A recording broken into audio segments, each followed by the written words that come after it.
you miss me? I've been out of a comatose, but the Hello and welcome to Controlled Burns, the hobby list podcast for me, your host, Andrew Burns, or Slow Burn from Wildfire Gaming. And I'm joined this week once again by my wife, Reagan, who I had to fight to get on here, but she finally caved. What a warm welcome. Thanks for having me, Andrew. Every time you do that intro, I first hear Hobby List podcast. That's what it is. No, it's Hobby List. I hear you say Hobby List, like you have no hobbies, which is not true. Oh, hobby list. Yeah, it's the opposite of that. But just know he has many hobbies, more than even making it onto the podcast. That's true.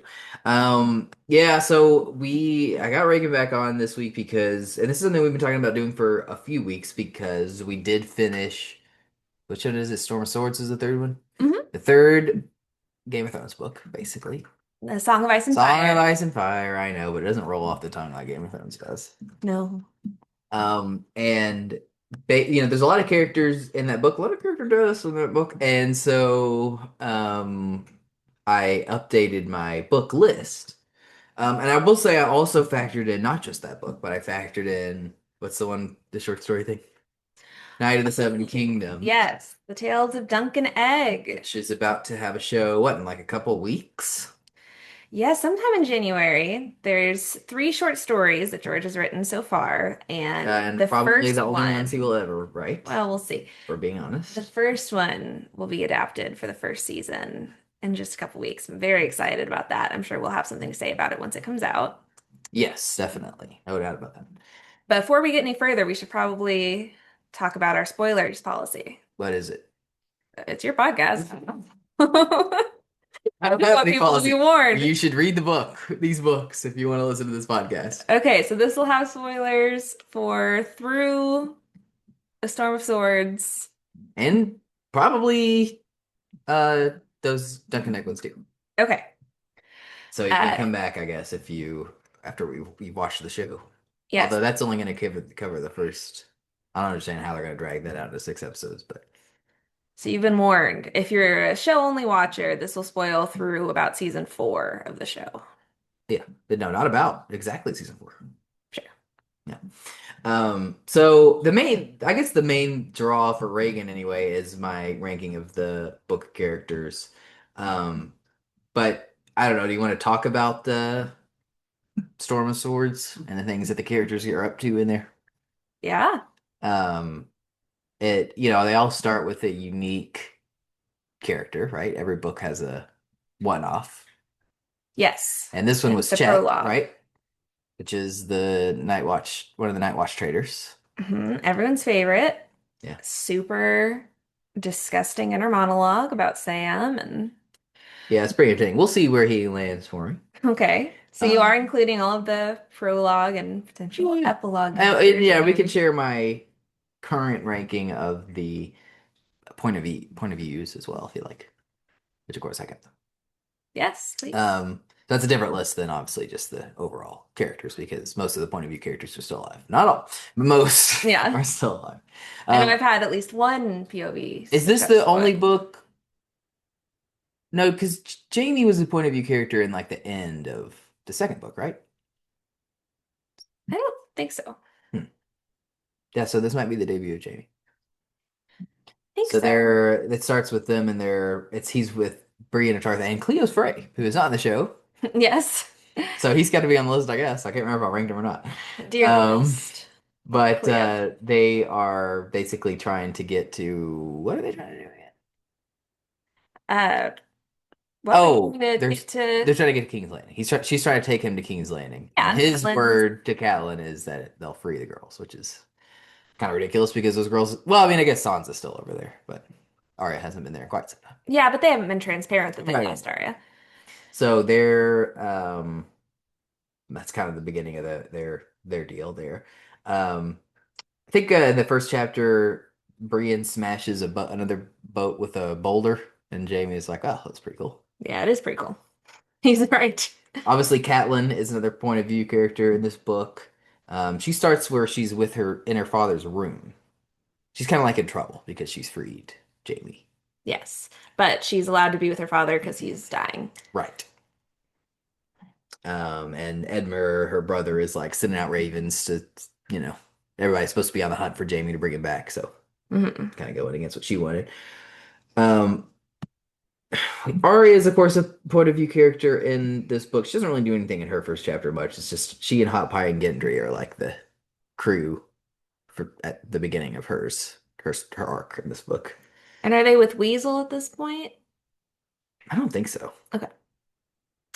So she kind of has some dreams and stuff. Just trying to get by. Tyrion is a major point of view character in this book. Yes. Let's see, what is he doing in his? So it's he doesn't have his doesn't quite start with Oberyn, but Oberyn is a big part of Tyrion's arc in this book. Um, he's like kind of still recovering a little bit, I think, from or like getting back up to speed because he gets heavily injured at the end. Oh, he's like super recovering. His nose has been chopped off. He Yeah. like unravels his face and is like, oh my God, it's like the Twilight Zone. So he kind of like wakes up and he's learning like basically everything is just all of his work that he set up in the all throughout the second book.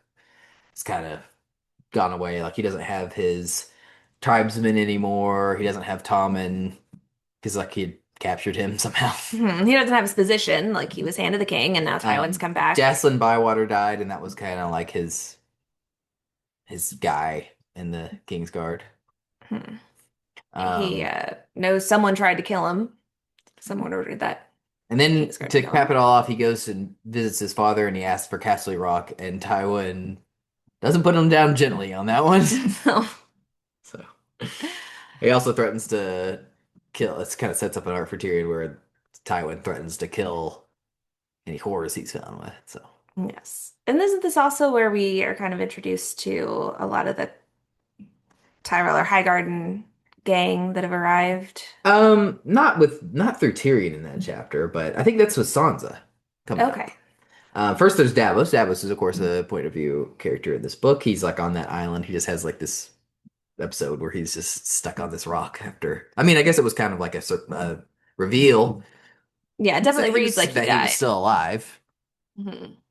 from the Clash of Kings. He's about ready to give up. He's lost four sons Mhm. in this one battle, I believe.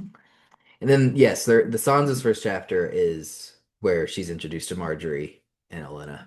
Well, I mean, I guess Marjorie has been introduced, but she's introduced to Olenna. Sure. Well, this is where all the Tyrell women are introduced. I think before that, in the it's not called the Great Hall, but Oh yeah, they might have been They- there. They literally might have just not been important enough for me to even bother writing. sure. But a big change from the book to the show is that Sansa is supposed the Tyrells want her to marry Willis, not Loras, Yes. So who's just not in the show at all. no, he's not. I really like Willis. He has a physical disability, Sure. but he's very smart, and we've never seen him directly in the books, but we hear about him. And I like the idea. The idea of him being with Sansa is even more idyllic than being with Loras, because of course, watching the show, we know that Loras is gay, even if Sansa I think you know doesn't. that if you read the books too, but it's not as obvious, which I appreciate.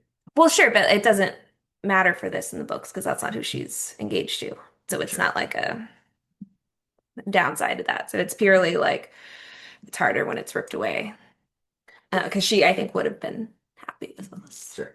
So a few more POVs. Wait, one more thing What? about this is that they, during this conversation, the singer for the Tyrells, I forget his name, Moonboy, Yeah, they have him sing really loudly so they can while the talk. women talk, which wouldn't have translated very well to screen, but I do like it. I think it's very clever. Yeah, it's very fun. So Jon Snow is of course a POV in this book. He's started his arc with the wildling, so he goes, let's take it to Mance Rayder because he's been captured basically. He's just killed Qhorin Halfhand at the end of Clash of Kings. Yes. And he has to convince Mance Rayder that he is a true deserter of the Night's Watch, which I guess he does. And big difference with Mance Rayder here again with the He's a music. He's a flautist. bard. Not a flautist, but he plays like the lute or something. Yeah, and he sings. Yeah, that's cool. It's great. Daenerys, what is Daenerys doing in this? So she's just gotten well, I guess I haven't revealed who those guys are yet, but she's gotten those guys in her employ. It's kind of- Whitebeard and Strong Bellis.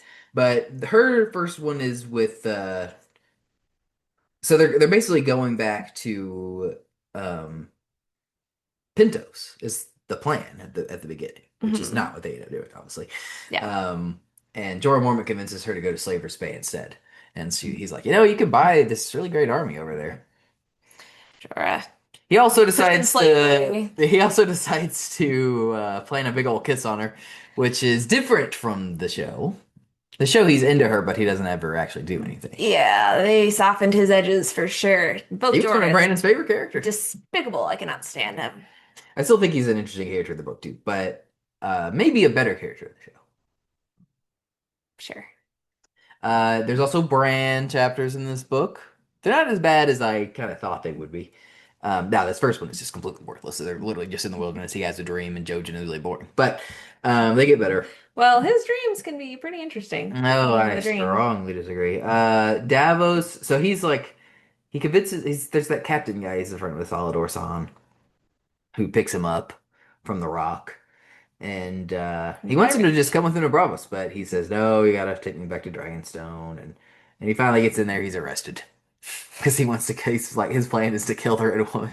Yeah, Which honestly doesn't based. go well. Jamie, they stop at an inn and they purchase some food. There's really not a whole lot going on in that chapter. They purchase food. That's all you got. Well, it says, here's what I wrote. Jamie and company arrive at a random inn somewhere in the Riverlands and find a man who had taken it over after coming upon it abandoned along with a 15-year-old teen he had adopted. They purchase food and 3 horses from him and set out along their way to King's Landing. And Jamie dreams of the day he slew the Mad King. Oh, well, that's probably the Um, emotional kicker in that chapter. Tyrion has this little meeting with Varys and he arranges for a Shay visit. He's planning to send her away, but instead they have a bunch of sex, if you can believe it. Um, Arya, Now, is this where he goes through the tunnel to go visit her? I think so. Okay, now, did you pick up about that tunnel? Because it was definitely revealed in this book, but it was very subtle. Well, yeah, sort of. What did you? He uses it at the end. Sure. But they said that Varys said that the tunnel was made for a different hand of the king, Okay, and it has red and gold accents in it. okay, And the fan community is pretty convinced that that hand of the king is Tywin, the okay. biggest hypocrite in the Seven Kingdoms. Oh, because he's having horrors come in. Yeah, because it goes straight to the. It's possible. So there's that. Here's really the beginning of Arya's arc here, where they come across some other people on the road, which is some members of the Brotherhood Without Banners who are heavily expanded in this book compared to their role in the show. Mhm. Yeah, then Guy the Archer and Tom the Bard and Lim. Lim Lemon Cloak. Yeah. So yeah, they kind of join up, and she finds out that one of the old Stark guards, Arwen, is a member. Hmm. So she recognizes him. He recognizes her. So Catelyn, she gets back sort of, well, I guess the main thing is Robb Stark comes back and she gets the news that he has married a woman, Well, it's done so well. This part, I know you don't like. the Westerling. Yes. So he's basically like, "Oh, mom, I can't be mad at you. You did it for love. Yeah. You didn't go for the love of your daughters." Like, She's very relieved. who could ever blame someone for doing something because of their heart? Hey, by the way, I married this girl that is not my fiance, Yes. and And she's their house is worthless. backed into a corner. Not completely worthless, but way more worthless than the phrase. And so they've all just like totally left her. And she's just like, well, he nailed that. I'm stuck here. Whoops. And, I can't and she, chastise him now. her name is Jane Westerling, and she's completely different from the character that he is with in the show. Yes. And I think worse. Well, there's more going on here than meets the eye. We won't get into spoiler territory for future books, especially for you, but we learn towards the end of this book some of the stuff that's going on with her family. So then John meets Tormund and he finds out that the wildlings are like actually massive. They actually do have giants and all that stuff. And he's kind of becoming more interested in Egret, we could say. You could say that. He gets his scars from then the show, he has scars from here on where that guy's eagle attacks him in the Hmm. face.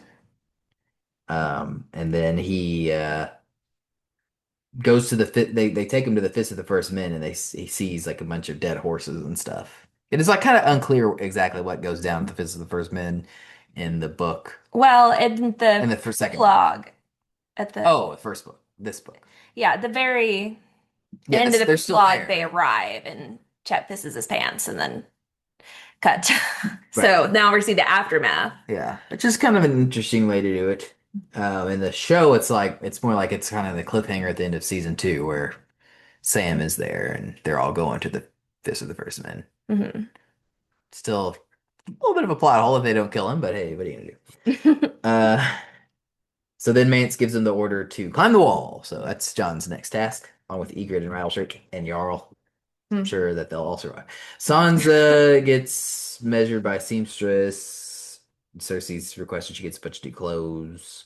It's not a whole lot going on here. She's just kind of reflecting on this idea of her marrying Willis. She's a little bit worried about Joffrey harming Marjorie because she likes her, Well, at this point, what she doesn't know is she's being measured for a wedding dress, right?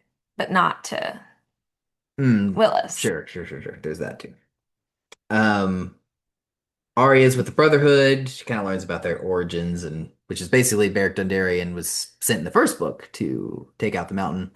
Doesn't work because he's the mountain. Yeah. And Sent by Ned Stark. right, and she realized 'cause she thinks that they're taking her to River Run, and then she realizes that they aren't, and she tries to run for it, but Harwin catches her. Hmm. We have our first Sam chapter. This is another, probably the final new POV in this book.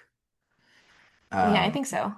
And so they're basically escaping. This is the reveal that they did survive. They're escaping from the Fist of the First Men. And he's whining. Well, he's had a hard time, you know. It's kind of I don't know if he was in the other books. He might have been mentioned, but Grin's trying to convince him to get up, and finally he just has this guy, Small Paul, carry him. Which is like this big dumb guy in the Night's Watch. Who It has an was arc in this book. Gonna be part of the coup at the beginning to kill Sam Oh, right. for the fist. Hmm.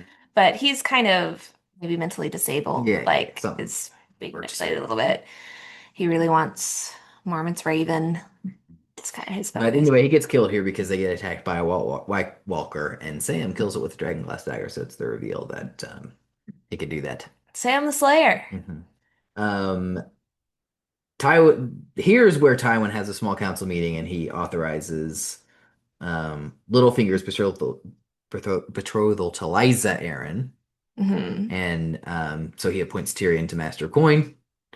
And then he tells Cersei that she's going to have to marry somebody, probably he prefers Willis Tyrell, which is the same guy that Sansa's. Because he's the eldest son. And then, but he gives her some other options too. I didn't write them down, but he's like, I'm open to suggestions. And then Tyrion, it's Sansa. Yikes. So, Rob and Now, Sansa at this point, I don't remember if she's 12 or 13. Well, she's 13 by the end. Yeah. He's like 21. Okay. Don't say okay. Not okay. 0%. Could be worse. Okay. Well, yeah, okay, she could be a baby. Well, I just meant he could be like ridiculously ill. Sure. He's like, well, this is terrible. She's gonna despise this idea, and he's like, oh, it's not the worst, He doesn't handle it quite as well in the books as he does in the show. I thought it was kind of more realistic, honestly. Well, I think, yeah, it was More dark nuanced. and grittier and more nuanced. Yes, and I like it. also, I liked it better. He was less respectable in how he handled it. Yeah, I liked it better. And that's, I mean, sure, that's not it's a bad thing for him, but it's not a bad thing for the writing. No, it is. Yeah, I was very impressed with this character in this book. The show, so we will learn. No, I still thought that this soften character. his edges. Yeah, I still really loved his character in the book and the show up to this point as well. Well, sure, but there's a very clear point where his character in the show is going to take a turn. I think they're right. I think there's plenty of stuff that they do better in the show that takes place in this timeline. But I like him better probably in the book. I definitely like Catelyn better in the book. And speaking of I her, like Catelyn. she's next, and this is where Rickard Karstark has murdered a couple of Lannisters that they had prisoner. Lannister children.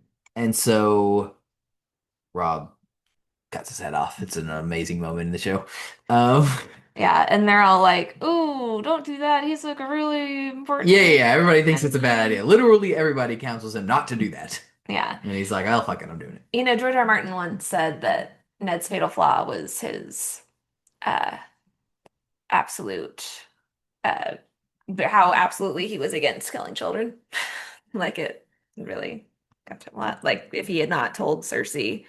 Well, yeah, that was his fatal flaw. Yeah, but he did that so that her kids didn't die. Mm-hmm. This is a little bit of Rob having some of that. Mm. Now, obviously, I am pro not killing children and justice for people that kill children, but whatever. It's a bad move politically. And Jane kind of has a little chat with Catelyn, which is a lot worse than the chat that her character has with Catelyn in the show. She's basically just like wants to make him happy. Yeah, And and she upset. also says that they're trying for a child, Mhm. which eventually they're successful with. And Catelyn can kind of put herself in those shoes, like remembers what it was like when she was just married, and this is about Ned, I think. Yeah. Chapter 21 is a disaster for Jaime because Cleo's Frey is killed by these bloody mummers, and then the end of it. He does protect Brienne from getting raped, but he does lose his hand. Yeah. It's a big Sad, pivotal moment sad in day his for him. arc. So Arya's still with these Brotherhood. They're kind of looking for Beric Dondarrion. They don't even know where he is. Just a mess, aimless mess. This is where like Lady Smallwood, they meet Lady Smallwood, and she like dresses her up and everything. No, it's very sweet. Finally, Arya catches a break just for a minute. And she's like, oh, dress, whatever. But it's just nice that someone's caring for her. They're giving her a bath and stuff, you know? Thank you, Lady Yeah. Smallwood, for that reprieve for Arya. Daenerys has a very odd chapter here. I mean, the first half is awesome, where I thought they did it really well in the show too, where I just think that character that owns the Unsullied is just hilarious. Mm, He just is so insulting to her, but he doesn't understand that she can understand him. It's very funny. yes. So that means it's also, I didn't bother writing it here, but by proxy, that means it's also the debut of, what's her name? That Missandei. Grey Worm is related to in the show.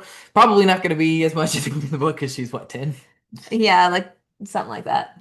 Really young. Yeah. Wicked smart. In Speaks the show, she's many languages. a contender for hottest character. Sure. But yeah. So different. Very different. And then also, but then like the second half is kind of odd because she has this weird sort of sexual encounter with one of her handmaidens on her boat. Yeah, it's what do I want to say about that? I know how your mom. The show's interesting because they make they add queerness to certain other characters, but erase it from Daenerys and someone else that we haven't gotten to yet. Oh. Um, Yara, particularly, they make gay when she is Oh yeah. straight in the books. And her name's not Yara, it's Asha. Or Osha. No, Asha, sorry. They are awfully similar names. Asha and Osha. So it is like kind of a confusing thing there, and there's a weird power dynamic, and she kind of has conflicted feelings about it. So it's messy, and the show just went, we're not going to deal with that. That's a good cut, I gotta say. Good cut. Bran, they cut a lot of the Bran stuff too, him and his boring party. They're traveling toward the wall. But they do kind of have this kind of interesting thing that you enjoyed where Mira tells the story of the Laughing Knight and the Tourney of Harrenhal. Oh boy, the Tourney of Harrenhal. Yeah. I am very interested in the Tourney of Harrenhal. It is the root of many fan theories, including one of my favorites that we are getting closer and closer to me being able to reveal to you. And I can't wait, and you're going to buy it 100% because I'm right. And it's close your ears, H plus A equals M. Whatever. Davos still in prison in Dragonstone. Melisandre visits him and says, "Your story is not over, Davos." And then they put Alistair Florent in there, who's been branded a traitor for sending terms of surrender to Tywin. Because it's really not looking too good for them over there. After they got lost in the Battle of the Blackwater. Yeah. I can't believe that's all we're going to say about the Tourney of Harrenhal. It's like a well, what do you mean? all-star cast. Yeah, just everybody is. That's like a big deal in book one. Is there Yeah. the previous generation? We'll hear more about it from different perspectives. Well, I didn't. They completely cut it from the show. Tragic. I think that they're making a stage play called Oh, The Tourney of good. Harrenhal. I hope George R. R. Martin isn't involved in it. Well, The next 3 chapters are real easy to sum up. I summed each of them up with a sentence. Chapter 26, Jon has his little sex time with Ygritte in the cave. Chapter 27, Daenerys gets the Unsullied. And chapter 28, Sansa meets Tyrion, or marries Tyrion. yeah, I mean, there's a lot more complexities. Those are every single one of those basically went exactly like they did in the show. Well, Tyrion's headspace. yeah.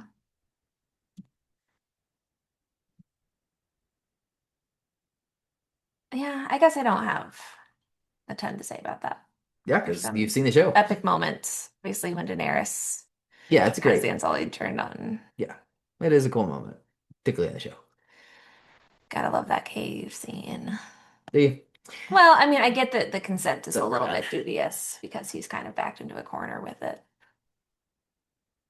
So this is kind of the Arya's. I mean, gosh, she is just a mixed bag in this book. Like this Brotherhood thing goes ridiculously long. So and they kind of have like these almost Witcher-esque episodes where they're just kind of just doing random side quests. And in this one, they arrive at Stony Sept. They find some Northmen caged up. Arya gives one of them some water, which the locals are like, "Don't do that." And piss off whoever. Yeah, and Anguy actually kills him with his bow. He's like, "Well, we don't have to be suffering in here." So they spend the night in a brothel run by a red-haired Tansy, and then the next day they wake up to the Mad Huntsman. Tansy. Oh, wake up to the Mad Huntsman arriving with some Lannister prisoners. So he's like the guy that's been caging him up or whatever. Very strange. Yeah, they don't want to piss off. Jon and Ygritte have their, they spend a long time climbing the wall. Jarl dies. Yeah. Jaime. Oh, I guess this is where he prevents Brienne's rape.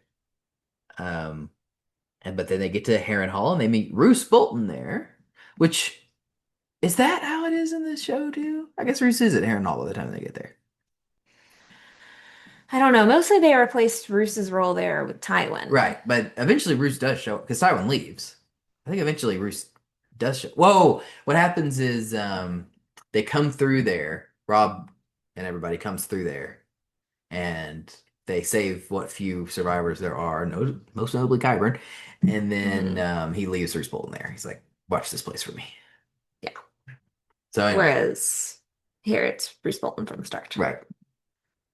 So he sends Jaime to Qyburn, which is his debut. To get healed. Yeah, to work on his stump.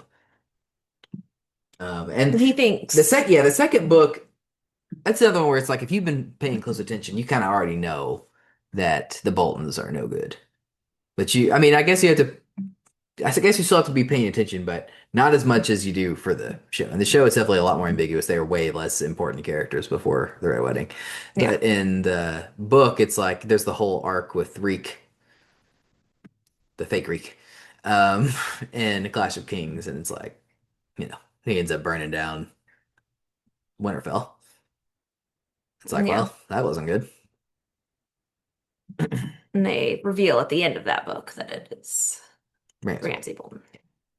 Now, technically, it's not revealed whether or not his dad is. Yeah, but it kind of is because his dad's like, "Oh yeah, I've got my bastard. He's doing some things."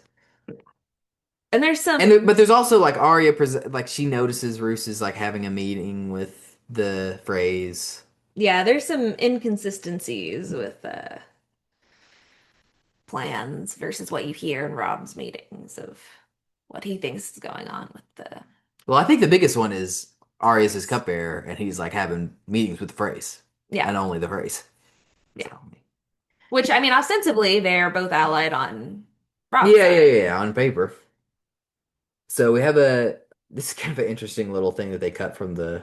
I guess probably because it's a little bit of a dark, another kind of rough around the edges thing for Tyrion. But he has this meeting with Simon Silvertongue, who tries to blackmail him with a song describing his affair to Shay.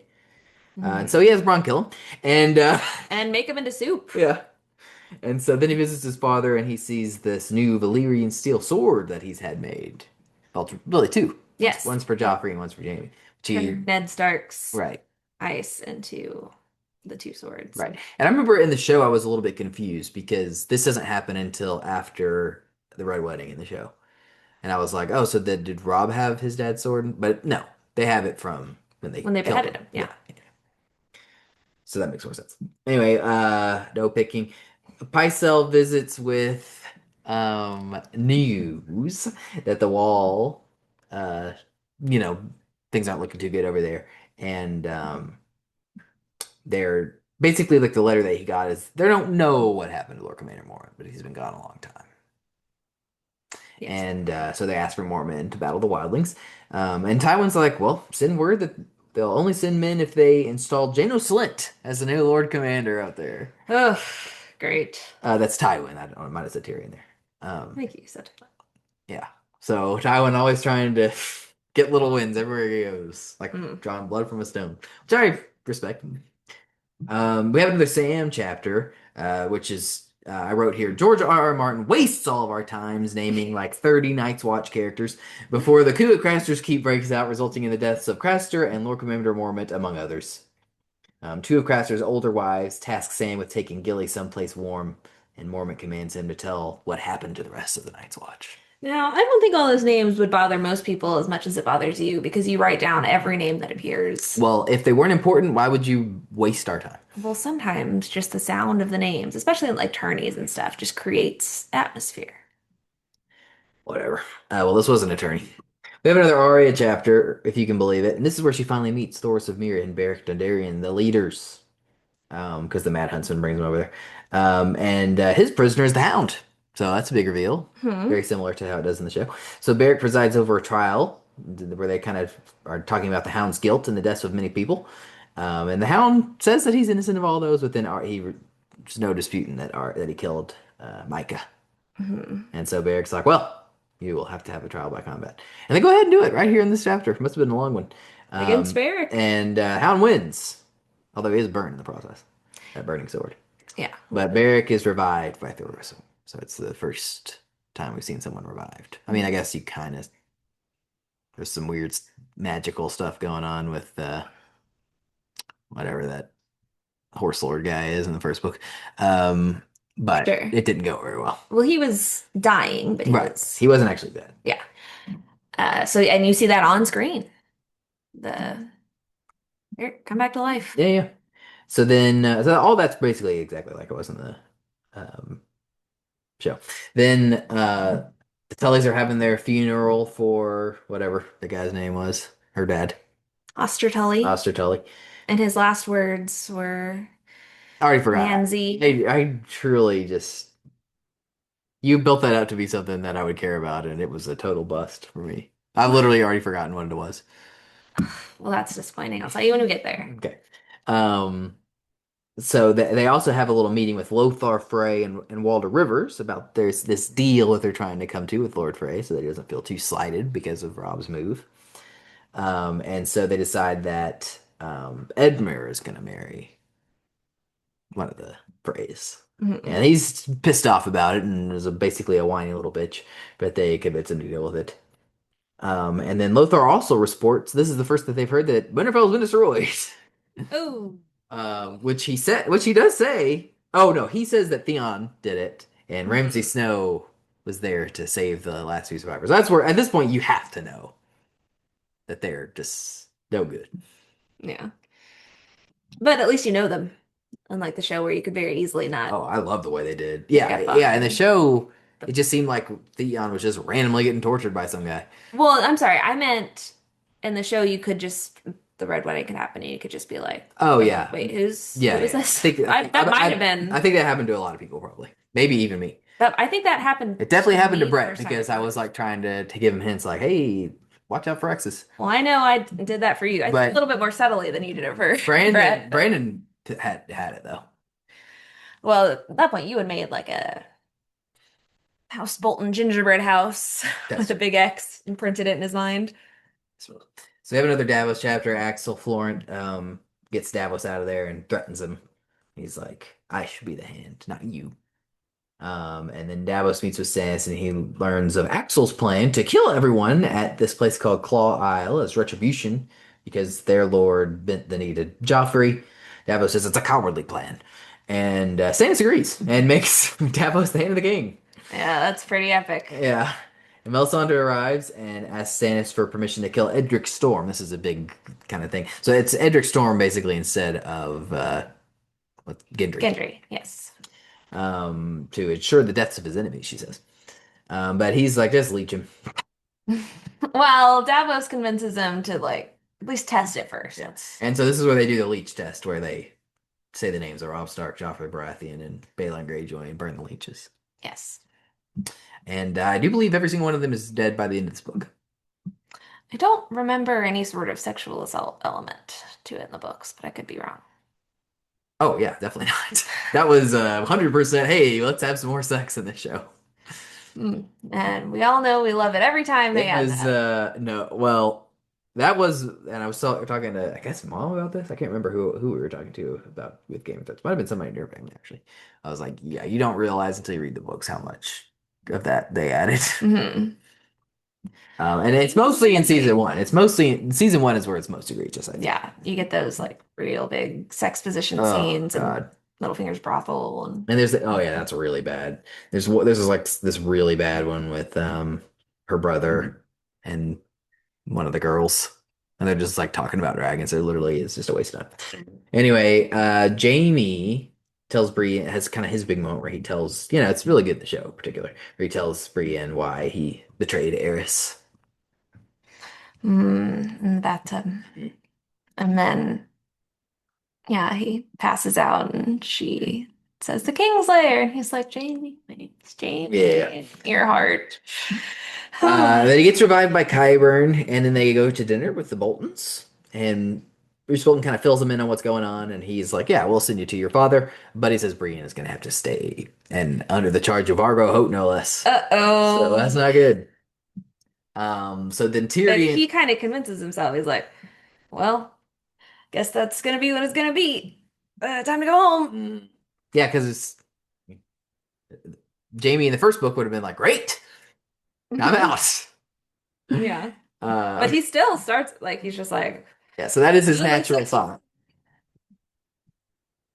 Okay, so then we have Tyr. This is the debut of Oberyn Martell, which I think is worse than it is in the show. Basically, everything with Oberyn Martell I think is worse than it is in the show. Well, Pedro Pascal is amazing. I think he's a good character in the books as well as the show, but yeah, Pedro Pascal. It's not just that though. I think it's part of. I think it is the structure of what they did with him, and then also just they gave him some badass scenes that they didn't give him in the book.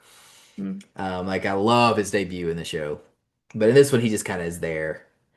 Like he's not stabbing anybody or anything. So I think the show maybe glorifies his violent side a little bit more and glorifies his quest for revenge. Is he another one that they make George. by that's not and he's not buying the book? I don't recall, honestly. But this is a big change where it's here where he tells Tyrion about when he visited him whenever he was a baby. And Cersei was awful. And it's way better, way better in the show. Because like here he's almost just like kind of trying to goad him, like piss him off. Whereas in the show it's like this big thing about how I will be your champion. It's like and Tyrion is like kind of moved by this story because Oberyn's like they were like, what's wrong with him? He's just a baby, you know. But anyway, here they're just kind of threatening each other, and he's like, "Yeah, I came to find some justice." Tyrion's like, "Well, you might want to watch your step," basically. Yeah. Okay, so then back with Arya, the Brotherhood kills a bunch of bloody mummers, so that's cool, I guess. Sure. Some less problems for some people. Yeah. There's some people that they capture some of them, They kind of have a meal together that night, and the Hound comes back and he wants his gold back, which they stole from him, and they're like, "Fuck off, we're not giving you your golds." And then Pushing it. Gendry decides to join him, and they knight him, and he's an official member of the Brotherhood.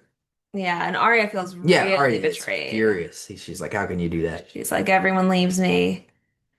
Yeah. Me. So we have another Bran chapter. His boring company. They take shelter in an old holdfast in the Gift, which is close to the wall. Yes. And they see some men approach, and Hodor is like gonna get him away because he's a big dumb idiot, and because of he's scared of the thunderstorm. What, you gonna dispute that? And so Bran wargs into him. That's like the big thing in this one is he can warg into Hodor. It's like great. I'm gonna go ahead and say that that is a pretty big deal. It's pretty big. That's It's not a big deal. that is an unforgivable curse. That is a big breach of something. I don't know. That's, I mean, it does save them, but also you're controlling another human being. That's wrong, and that's a big step for Bran. Yeah, whatever. I don't think they really play it that way at all. But I do like how they do this back to back, and I like how they do it in the show as well. Where in the show it's like basically happening at the same time, where it's like their paths are crossing, where John is on the ground with these guys they find this old man at the Gift, and it's near the tower where Brandon his crew is hiding, and this is where they try to force John to kill this guy to prove his loyalty. And this is where he draws the And line. he doesn't do it. And all hell breaks loose. He runs away on a horse. And Summer comes to his aid, which is awesome. Yeah. He realizes, and this one is less dramatic, where, like in the show, it's like this big dramatic moment where Egret shoots him like 3 times. Whereas in this one, he just realizes he's been shot after he gets out of there. And he's only been shot once, which is, I guess, a little bit more realistic. And he like looks at the arrows like he can tell who did it. Yeah, he knows that she did it, but yeah. We have Daenerys reaching Young Kai, where she faces a host of slaves and the Second Sons and the Stormcrows, which they just totally took out of the show. Yeah. It was like Second Sons is enough. So she meets with the leaders of all these groups. None of them are interested in working with her, or so we think. And then later, Dario Naharis, which is one of the leaders, returns to her with the heads of the other two. And they do a sneak attack on the remaining forces and win in dominant fashion. She takes the city. This is where they all call her Misa and all that. So this is basically like the grand finale of season 3. Yes. For her. And well, it was the final scene. Season. Maybe not the one I would have gone with, but hey. So it reads a little different. Yeah, it's better. It's better. But yeah. And Darren Harris is a much more interesting character in the book. However, he is pretty entertaining in season 3 whenever he's the blonde guy. Yeah, he's not my favorite neither, but in my head in season 3 he has red hair. That's so funny. No, it's like strawberry. But so Arya finally gets away from the Brotherhood. But not before Thoros kind of has this fire vision, which shows him that Riverrun is going to be taken by the Lannisters, which, yeah. And then she's caught by the Hound, which starts that whole arc, which is definitely better than her being with the Brotherhood without him. I didn't hate them, but boy, did that like go on a long time. Well, isn't this the scene where so she sees the little old lady with her? Oh, maybe I might have just cut that out because anytime it's like mysterious foreshadowing stuff like that, I'm just like brain is on autopilot. I just want to get through this crap. Well, it means more once you can start putting pieces together about what it means. And also I have theories about her in general, but that's okay. But then she talks to Varric directly about his resurrections and stuff and how he's been losing himself. Which isn't like, they do that in the show too. I think that's cool, but he loses something every time. I think it's an interesting conversation that they have. So here's chapter 44 is basically the big Bear and the Maiden Fair section with Jaime, where he's seeing Qyburn are leaving and Steel Shanks, whoever the hell that is, are leaving. Brown and covered in King's Landing, and then he sleeps on a weirwood tree, which actually is a nice touch. It's a weirwood tree he sleeps on. So he has this nightmare with Brienne defending herself. And anyone that's seen House of the Dragon season 2 knows sleeping on a weirwood tree is gonna fuck you up. Yeah, still have you howling at the moon. That's what he tells that one. And I think that dream is just a really good addition, or not addition, obviously it was omitted from the show, not added to the books, but the way that it sets it up for that last line where he tells Brienne, "I dreamed of you." Hmm. Yeah, so he goes back and saves her ass from that bear. Uh, Chapter 45 is Catelyn again. Um, I wrote Rob's company travels toward their deaths. Uh, Catelyn pisses him off and pisses Edmure off. Jason Malster arrives with news of Balon Greyjoy's death. So that's it. This is like the first that we've been reported of that because we don't have anybody at the what is that place called again? The Iron We don't have Islands. anybody at the Iron Islands right now for a POV. So it's like, oh, that's major news. So Hmm. actually, he's the first to fall in the leeches, which I think in the shows he's the last to fall actually because Balon Greyjoy's like, look at this, we've outlasted them all, and then he falls off that bridge. Yeah. So anyway, and here they're going ahead and reporting the ascension of Euron, which is interesting because when we get to that in the fourth book, which we have started, we won't talk about it today, but we have started the fourth book, and it's like that isn't locked in stone yet, as far as they're concerned. No, so that's an example of because normally it kind of things move forward in time as you go, but there is some wiggle room, and this is a case where in the fourth book you go back a little bit. So it's a spoiler that he's gonna. I mean, obviously I know that he's going to because I've seen the show, but it's like a spoiler for book readers. Then In a way, yeah. I mean, again, originally all that Iron Island stuff was part of the super prologue of Feast for Crows, Dance with Dragons, the originally one book. And then that grew out of control, and so he sprinkled it all throughout Feast for Crows, that with the Dorne stuff. But I think like a prologue, it makes a little bit more sense for us to be going back in time, and he was kind of like filling in the gaps to get us here. And I'm very curious what you'll think of those gaps. well, I'm looking forward to learning about this Euron, who's been really built up. It's a very dark character. So Rob comes with this plan to retake Moat Cailin from the Greyjoys. But you know, that's not gonna happen. Oh, He also names Jon Snow as heir, which is interesting. That doesn't happen in the show. yeah, it's not explicit what his will says, and there's many a theory video about what that will says and how it's going to come into play. Because very few people were there when he wrote it, Hmm. even less that are still alive. Yeah. Um, but yeah, Catelyn is very against this. Yeah, She well, of thinks that course. it could She's like, hurt trust a Theon. but there's And she doesn't like Jon. Sam and Gilly are making their way toward the wall. They're attacked by a bunch of whites that were for them, and they recognize them, which is kind of cool, I guess. It's like they were brothers of the Night's Watch. Mhm. And they're totally screwed, but then they're saved by an army of ravens and a mysterious figure with black hands. And cold hands, I guess is what they call them, right? Cold hands. And it's not what's his name, Stark. Vengeance Stark. There's still some people that say it is, but in Show it absolutely is. there was a what is it? A edition of the book that was out there somewhere with editor's notes. And the editor asked, Oh, like yeah. in pen on the side, like, is this Benjen? And George just wrote no. All right. So Arya's with the Hound. He learns that his plan is to take her to the twins, which is where the Red Wedding's about to happen. Which she's like, oh well, that's not so bad because he thought that she was taking her to the King's Landing. yeah, at least she's going to family. Right. And then John makes it back to Castle Black with his injury, and he warns the few people that are there that the wildlings are south of the wall, and he is very open about the affair that he had with Ygritte. Yeah, he's very honest. He also gets the news that Winterfell has been destroyed. As far as he knows, also Bran and Rickon have been killed. But at least Ramsay Bolton avenged them. That's what he heard. Oof.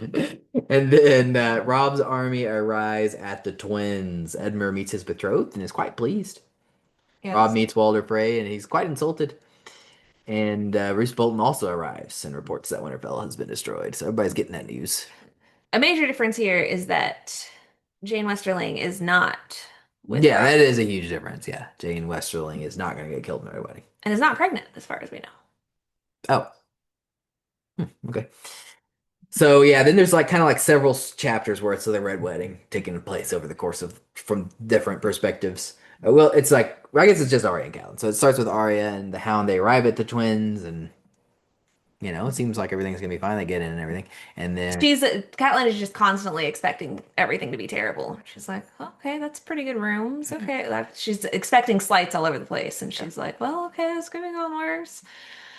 But yeah, still, just her mindset is doom. right. And so chapter 51 is the big red wedding from Catelyn's perspective, where they all get killed, and including her. Her throat gets slit. Yes, But you she like, holds. It's not one of his wives. It's oh yeah, it's the what's his young name? guy. Well, His mentally disabled son, who is a yeah, he doesn't cheerleader. care. So she kills him, right?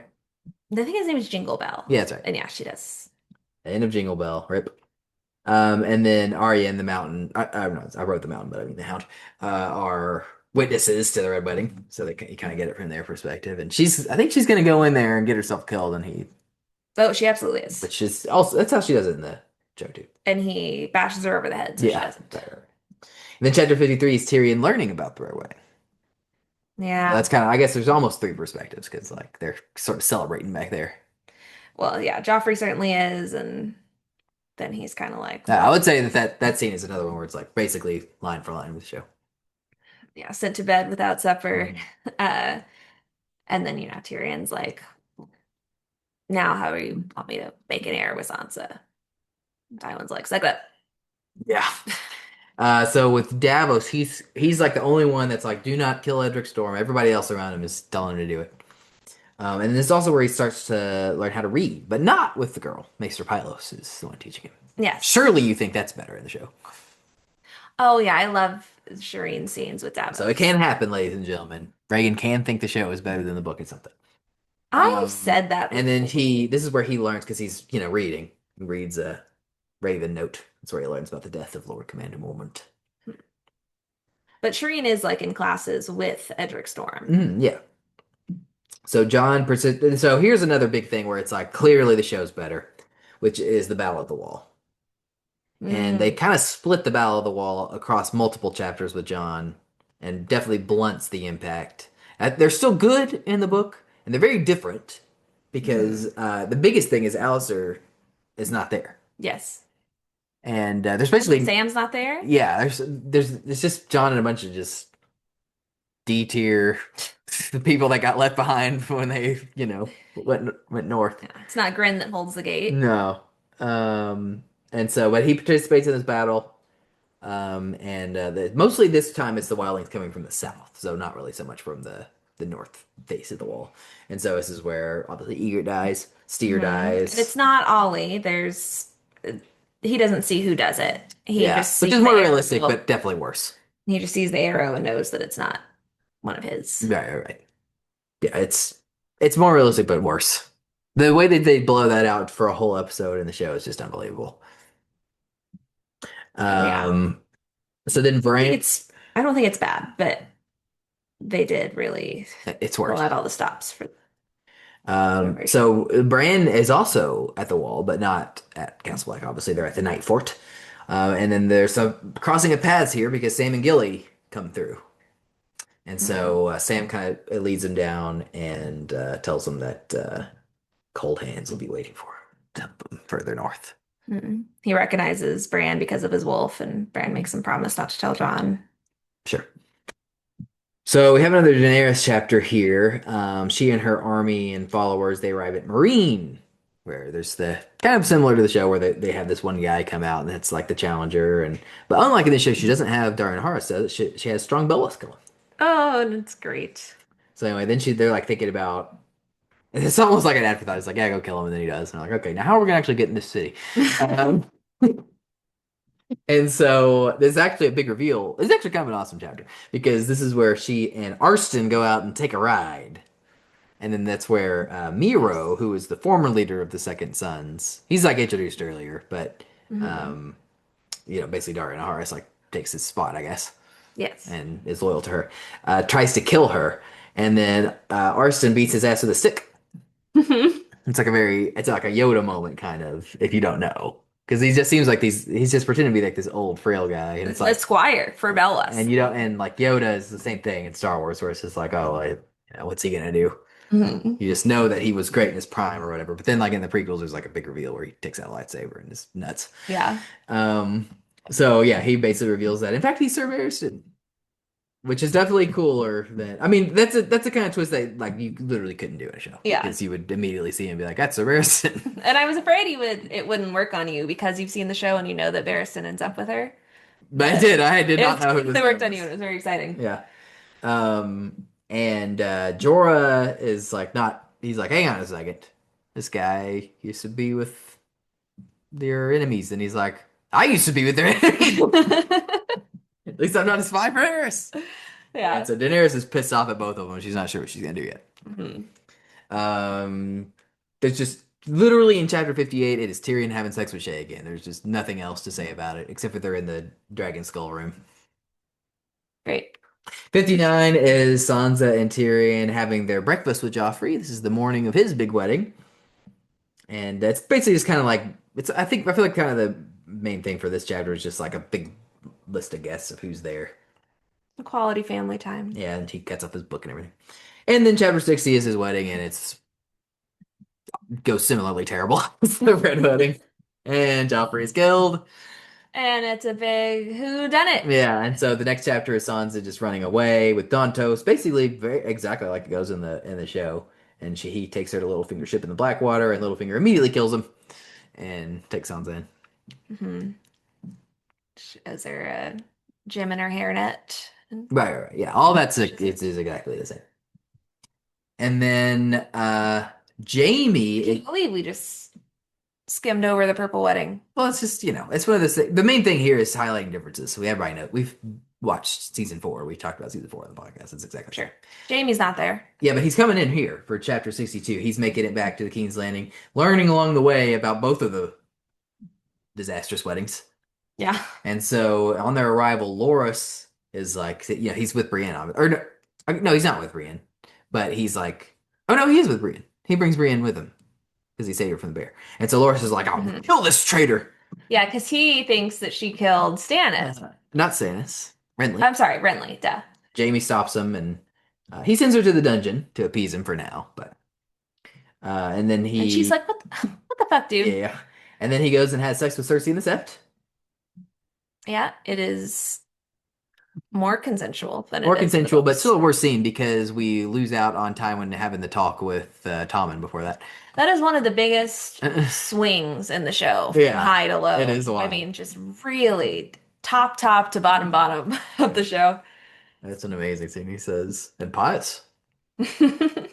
Anyway, their meeting does not go well other than the sex, which I guess isn't great for if you're anti-incest. Jamie refuses to marry Marjorie and is disgusted with her father's idea to marry Cersei to Oberyn. Mm. And so Wouldn't that be something? Tywin disowns his ass for not going along with his plans. Mhm. Yeah. So then we have Davos, and he's just like, well, this thing is getting out of hand, so we're just going to smuggle Edric Storm out of here. So very similar to what he does with Gendry. Basically, because they're getting the news of like, oh god, these kings are actually Yeah, these dying. kings are dropping like flies. We need to get the fuck out of here. Yeah. And so, I think, yeah, because at this point they're all dead. And so he's like, it's good. I just am such a huge fan of Davos in these books. I just think he's so great. I liked him in the show too, but these book Davos is so great. And he's like, let's get him the fuck out of here. And he's right. Immediately, Melisandre's like, well, look at what worked. Let's kill him and we can ensure your victory. And Davos is like, well, you won't be getting him because I've smuggled him out of here. And he's not very honest about it. And Stannis is like, gonna execute him. But first, Davos reads him this note from the Night's Watch asking for aid. I don't think it's exactly clear that that's what he's reading him. Yeah, you have to be paying attention to know that's what it is. So that's kind of like a cliffhanger, I guess, because we don't hear anything else from them for quite some time. Yes. And then Jon has another battle with the Night's Watch. This is against the Wildlings on the north side of the wall. And there's some cool stuff here. Donald Noy leads a few men against the giant Magna-Mighty Noctgrin. And they're all killed. And the rest of the battle goes pretty well. And then Donald was kind of like, he was like kind of like their Smith or whatever. He was kind of a cool character. Yeah, I like Donald Noy. And with him dead, Aemon's like, well, you'll just have to lead the watch, Jon Snow. Hmm. And he's already kind of been doing that anyway. So, well, I mean, in battle. Yes. So then we have Arya. Well, Arya, pickings at the sure, moment. yeah, well, yeah, to say the least. Arya and the Hound are traveling toward the Eyrie, so he can sell her to Lysa. That's their new plan. They stop in this village where the Hound is offered to pay to help build some structure. I don't even really remember what it was. But once that work is done, they ask him to leave for the winter, and he decides they're better off going to the Riverlands and selling her to the Blackfish, since the Mountain Men have been armed by the Lannisters or causing trouble over there. So that's kind of different. In the show, they actually just go, and then they hear that she's been killed. And then just break out into hysterical laughter. Yeah. So then we have Tyrion's trial, because he's been locked up. I guess it's not his trial yet, but no, it is. I think this is where like his trial begins. Yeah, I guess we didn't say that he was accused and locked up. Right. after All the that. thing. Yeah, exactly. It's like all that is exactly the same. And then yeah, this is like the first day of his trial, and this is where Oberyn comes in and says that he's gonna be his champion. Still pretty awesome. But not as You're like, oh, not as good. because you're like, there's no one in his corner. He's Yeah. looking and looking, and he's just, bronze out. It's Yeah. who's it? It's a great scene, but in the show, I mean, it's an all-timer of a scene. Jamie has this meeting with the rest of the King's Guard. I do think that Jamie's stuff, that's all I wrote, just has a meeting with him. But I think that it's kind of, it's basically like establishing who they all are, essentially, and how he's in charge of them. I think that that's actually kind of cool. They totally cut off him like actually leading the King's Guard in the show. Yeah. Also, he has some interaction with the White Book and is thinking about like his deeds and how he will be remembered. Yeah, like up. Yeah, it's just like up. That's what I was thinking of with that book and up. Really? Mhm. That's so funny. So then Littlefinger brings Sansa to the Fingers, where they are awaiting the arrival of Lysa Arryn, and she's realizing that, oh yeah, he really did come for nothing. Oh, sorry. Back up real quick. Isn't this also where he convinces Loras to like talk to Brienne so. and? I think that's later on. All right. And he confides that the Kettle Blacks are under his command, and that it was Olenna that poisoned Joffrey, Whoa. which Sansa just can't believe. So then Lysa arrives, and she wants to be wed to Littlefinger that very night. And so that's what happens. Cannot wait. And so Littlefinger is giving Sansa this fake identity, Elaine, to keep her identity secret. But Yes. she does tell Lysa, he does tell Lysa the truth. Of course. And Better hair. she's like, well, she should marry my son Robert. Great. So there's another battle at the wall, part 3. Jon and his band of misfits, they repel another wildling scheme, which is like this big turtle thing that they've crafted Yeah, to they call it protect the them, turtle. to protect them from stuff coming down Hmm. top of the wall. But they managed to defeat it. They outsmart it. Yeah. And so that night he's awoken by Janos Slynt's men and brought before him and asked to answer for his activities with the wildlings, including with Ygritte. And the killing of Corn Halfhand as well, which he did do. Yeah. And so they end up The doing stuff everyone else was just kind of like. This is awesome. Oh, all right. So this is very different than the show, because obviously Janos Slynt and Alistair are there for the battle, Mhm. which is better because like you have Janos Slynt cowering in the larder and Alistair actually being kind of badass, but then he is injured and Jon has to step up. All that's just better. But I do like this one scene that they did not do in the show, which is they condemn Jon to the cell, but first he just chokes the shit out of Alistair Thorne. He does. It's like so crazy. They totally Because he is like sleep deprived. He has been battling Oh, for yeah. days. He has just been giving And he's everything to the injured. watch. He lost Ygritte. He's also like limping like crazy. Very injured, yes. Which they kind of like gloss over that in the show. Which part of that is because he's injured at the end of a season and it's the beginning of a new season. They're just like, yeah, whatever, he's fine now. But in this one, he is obviously it's more realistic, so his injury lingers on while he's dealing with all this wall crap. And they really changed the character of Alistair Thorne significantly. Like he's kind of like this puny little guy, and like sort of more crafty than he is like strong in the book. Whereas in the show, it's like the opposite. He's more of like a fighter. Yeah. And he's kind of playing second fiddle to Janos Slynt in the book, which is absolutely the opposite in the show. Mm-hmm. Yeah, that's an interesting pivot. Yeah.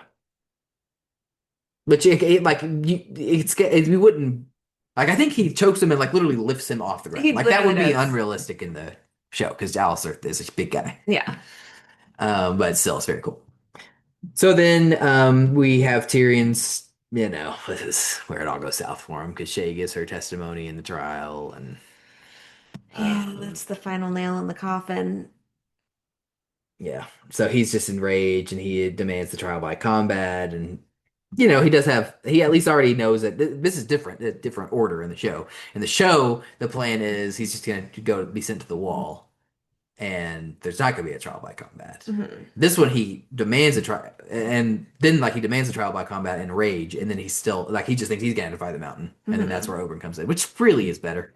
This time he already knew that he would have Oberyn as a champion, so it's like less of a twist. Like in the show, it's like um they've got it all worked out, and then he just can't do it because he's just so enraged by Shay's betrayal. Whereas in this one, it's Well, like because it's Jamie is traded right. Whereas in this one, everything. he's really not losing anything because he was already ready to do a trial by combat anyway because he already had Oberyn. Yeah. So, I mean, he's smarter in this one. There's less of a. Right, but I think it's better as I like it better as a emotional outburst that is not wise as it Mhm. is in the show. Of course, unlike here where it's more calculated.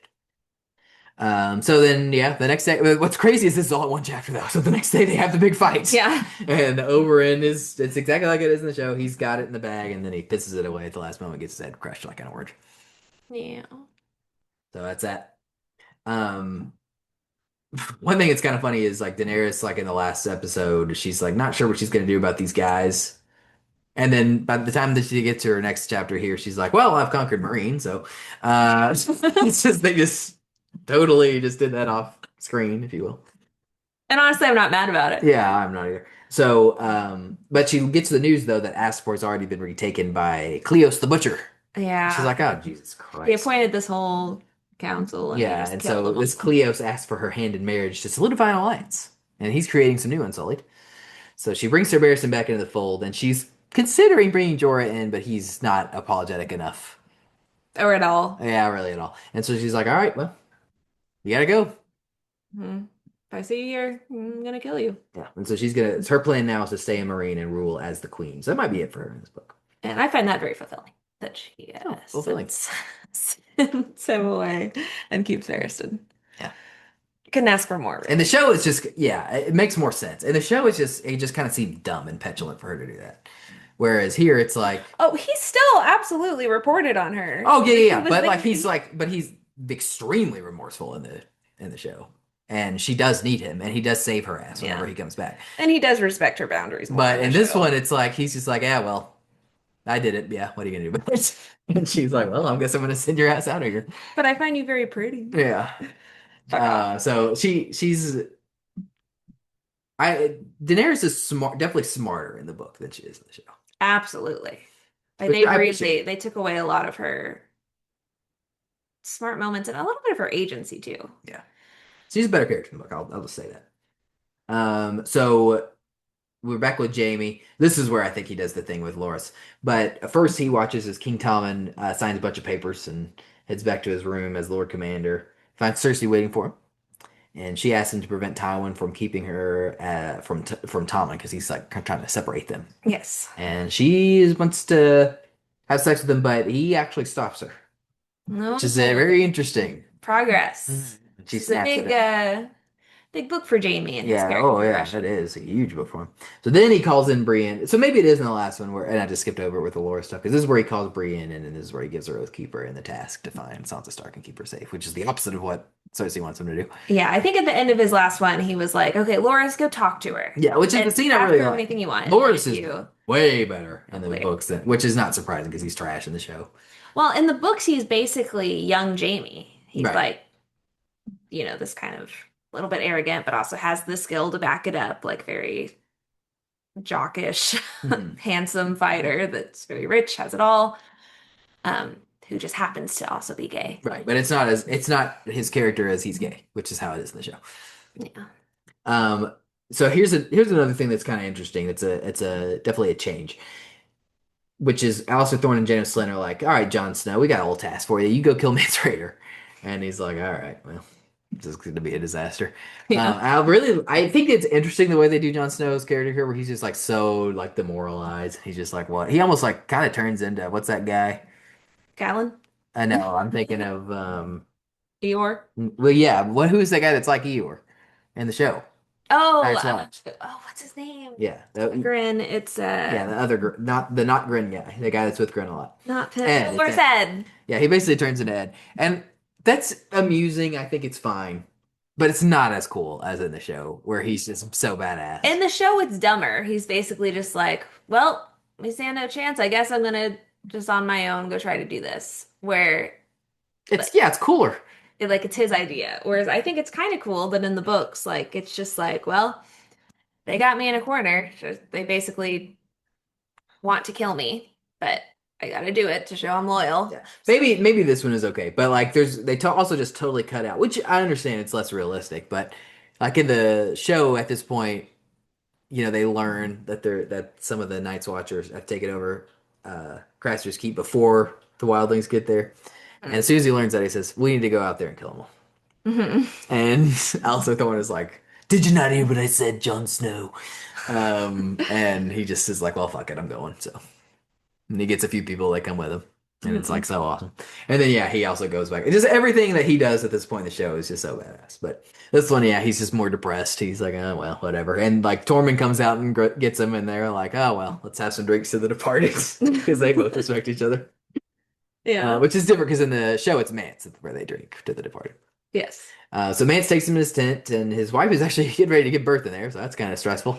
And he reveals that he's had this horn the whole time, which is like kind of like this sort of subplot where it's like if he blows the horn, it's supposed to bring the wall down or whatever. And he's like, "Well, if you have it, why haven't you done it? Used it?"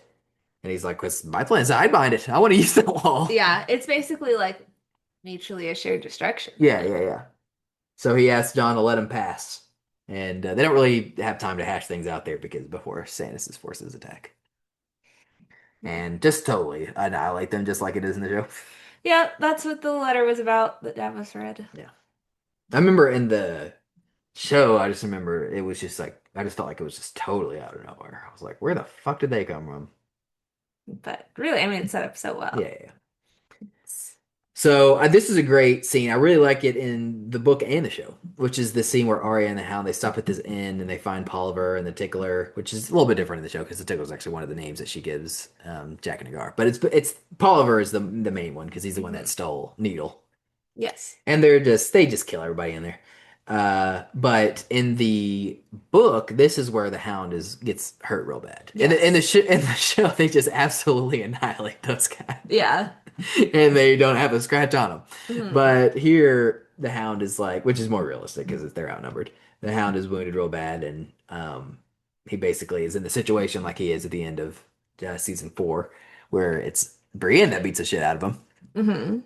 Where he's just like, just kill me, it's over, and she just doesn't do it. Right? So He says a bunch of terrible stuff to try to get her, and she won't do it.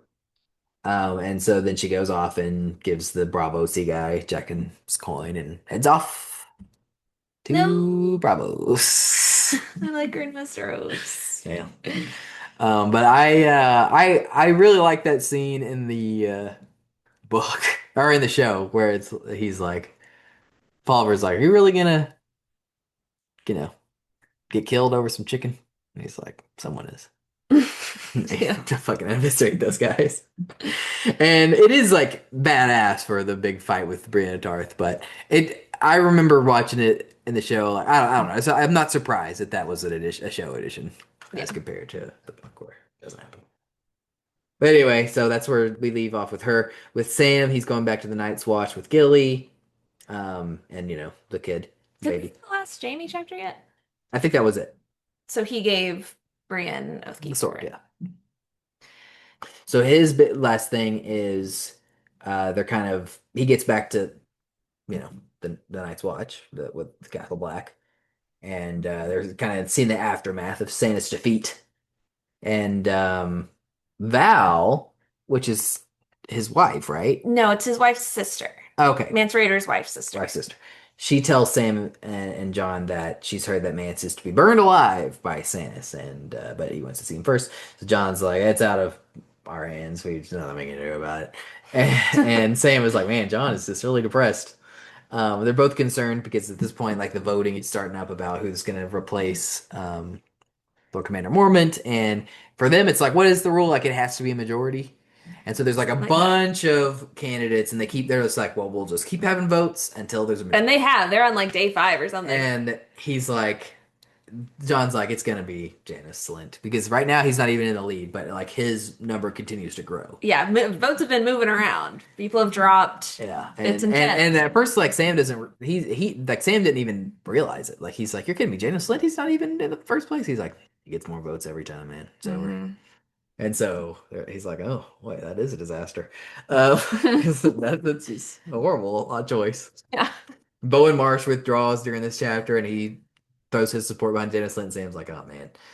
His plan is to try to get either Cotter Pike or Dennis Mouster, which are like the other two leading candidates, to withdraw and endorse the other to prevent Slint from winning. Yes. And they're First like, he talks to Maester Aemon and he's like, hey, you think it'd be wrong if like someone were to I don't know.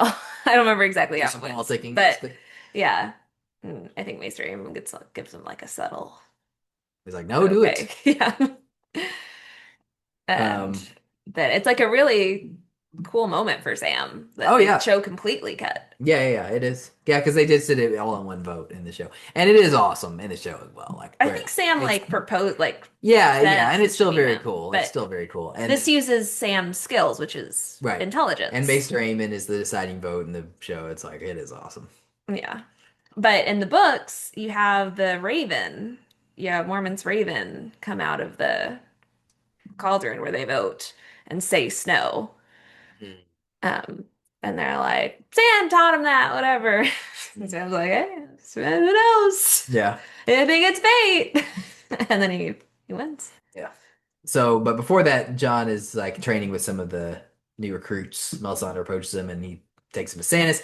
And this is where wants to make him Jon Stark, Lord of Winterfell. If he'll marry Val, who he already is kind of like, oh, Oh, she's very pretty. yeah. And allow the wildlings to pass through the wall. And John's like, well, I mean, it's a pretty sweet deal, I gotta say. So He's seriously tempted. Mhm. This is, I think, the next chapter might be my favorite No. of all of the books so far, which is basically the last Tyrion chapter, where it's like Jaime frees him, which, unlike in the show, Jaime has not visited him up to this point, Yes. which kind of makes it mean more in a way. Mhm. And he says he felt bad about lying about Tysha, so that's a big reveal that actually Tysha didn't. Well, what was it that he thought? He thought that Jamie had said at Tywin's request that or order that Jamie had hired Tysha. Oh, right, which to, was like, not true. No, not at all. She actually did love him. Yeah. And it basically completely flipped how he viewed the end of their marriage, which was massive. Right. sexual So assault. he's really pissed off about that. He slaps Jamie right in his face. Yeah, this is not a brotherly No. feel good goodbye like it No. is in the show. This is something has snapped into your Yeah. And so then like he goes down to with Varys and they're making their way out of there. And then he's like, now if I climb this ladder right now, I could get up to where my dad is. And Varys is pretty much like, oh no, don't do that. Here's very precise instructions on how to do that. Yeah. And so he's like, well, I'm going. And so he climbs up there and it's like a really tall ladder. And it's like, that's like a big dramatic moment. He finds Shay in her father's bed, very similar to the show. But unlike in the show, he chokes her on purpose. Yes, she's wearing the Hand of the King necklace that's like a link of hands, and he chokes her with it. Right, It is not a self-defense thing. She's not grabbing a knife. Right. And then he takes that crossbow and kills his dad, which is very similar to how it is in the show, that part. But I mean, the big part there is that the call her a whore again and I'll kill you thing makes way more sense because he's not talking about Shay, who objectively is. Yeah. And he's talking about Tysha. Mm-hmm. And he's asking, like, where did she go? Where did she go? And Yeah. it's like, wherever whores go. And they have the whole I'm you writ small line. Right. Yeah, but really, this and the last one, where they do his trial and the big battle with Oberyn all at the same time. It's like, man, he was just firing on all cylinders at this point. It's incredible. And this is truly, I mean, in a lot of ways, obviously with killing Shay, this is a villainous moment for him. And it's the reveal of Tywin is a massive hypocrite, Sure. unless you picked up on the tunnel thing. But So then we have kind of stuff that we were just talking about where Sam is talking to the other Night's Watch guys and trying to get them to pick a different Lord Commander. Um, and he shows Aemon uh he shows him Lightbringer, which is the sword. yes. Which what is that supposed to show? It's a Azor Ahai prophecy. The prince that was promised. Melisandre thinks that Stannis is Right, Azor but Ahai. Aemon is like, Uh, it's not giving off any heat. yeah, Because he knows better because he's been around so long. yeah. So he doesn't think that Stannis is actually Azor Ahai. Mhm. Prince that was promised. And so Sam's like trying to get these leaders to back the other to avoid Janos Slynt. They won't do it. He's like, what about Jon Snow? And they're like, well, I mean, could do worse. And so then like they have Jon doesn't know anything about this. So the next chapter is Jon. And he's still thinking about Stannis' offer. He's like, man. And then he actually is reunited with Ghost here, who's like basically been gone this whole book. Oh. And he's like, somehow, I don't know what it is. Like, it's kind of an interesting psychological moment there. Something about reuniting with Ghost. He's like, not gonna do it. I'm gonna stay here. Mhm. And so he returns to Castle Black, and he's shocked to find the Night's Watch in an uproar with his name under consideration. He's like, well, what the hell is this? Yeah. And then, yeah, they have the bird and everything. So anyway, he's chosen at the end of this chapter. Woo! So it wouldn't matter anyway, I guess, because that definitely is. Well, because he had more of a reason to leave. Well, he had a pretty good reason to leave in the show too, if Sir Alistair ended up being the Lord Commander. But particularly Janos Slynt's the Lord Commander in this book. It's like he's screwed. Yeah, but it's still a better position for him to go be Oh yeah. King of the North Definitely. than and be married to Val than Yes. this abstinent position Right. fighting zombies. Yes. So then there's only 2 chapters left. Only one of them with a character that we care about, which is Sansa. And she wakes up and it's snow. It's actually a really cool chapter. And she goes out and recreates Winterfell in the snow. And Littlefinger helps her with it. And it seems like this is kind of like the big reveal that he's into her, because it's like he's like helping her out and everything. And you're like, oh, this is kind of wholesome. He's like, here, this should be here. And Yeah, he's it's like, helping make like the greenhouse. yeah. They're kind of. And then he kisses her after they're finished. And Ew. which I still think I just find his psychology fascinating. It is fascinating because sometimes he sees her as a daughter that he could have had with Catelyn, and sometimes he sees her as a young, hot Catelyn. It's very fucked up. Well, because obviously. she's the same age that Callan would have been whenever he really felt like he had a shot with her. Yes. And this one also, he's like, well, I'm amazing, so I could like, not only could I get her, I could like mold her to be what I want her to be, because she's still a kid. I think we call that grooming. Sure. Anyway, it's really great. But Not for Sansa, but well, I don't know. I'm very curious to see what happens with her. It's probably better than whatever happens to her in this show.